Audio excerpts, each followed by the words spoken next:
Hello ഗൈസേ, എന്തെല്ലാം ഇന്ന് സുഖമല്ലേ എല്ലാവർക്കും? അപ്പോൾ ഇന്ന് നമുക്കൊരു മിനി വ്ലോഗ് കണ്ടാലോ. ഇന്നിപ്പോൾ ഞാൻ അത്താക്ക് കഴിച്ചതിന് ശേഷം കുറച്ചിരുന്ന് പഠിക്കാമെന്ന് വിചാരിച്ചു. കാരണം ഇന്നലെ ഒന്നും പഠിച്ചിട്ടില്ല.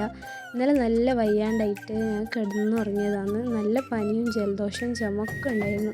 എല്ലാം കൂടി ഒരു ബണ്ടിലായിട്ട് എങ്ങോട്ട് പോന്നിരിക്കുന്നു. എന്ത് ചെയ്യാനാണ്? അതെന്തെങ്കിലും എനിക്കിഷ്ടപ്പെട്ട എക്സാം പിറ്റേ ദിവസം ഉണ്ടെങ്കിൽ അതിന് പഠിക്കാൻ എനിക്ക് പറ്റാറില്ല. എന്തേലും ഇങ്ങനത്തെ പണി 8ൻ്റെ പണി എനിക്ക് കിട്ടാറുണ്ട്. അതുകൊണ്ട് പ്രശ്നമല്ല. പിന്നെ ഇങ്ങനെയെല്ലാം സഹിച്ച് കുറച്ച് പഠിച്ചു. രാവിലെ വലിയ മാറ്റമൊന്നും ഉണ്ടായിരുന്നില്ല. എന്നാലും ഞാൻ ഇങ്ങനെയൊക്കെ ഇരുന്ന് പഠിച്ചു. പിന്നെ ഞാൻ വേഗം പോയി നിസ്കരിച്ച്.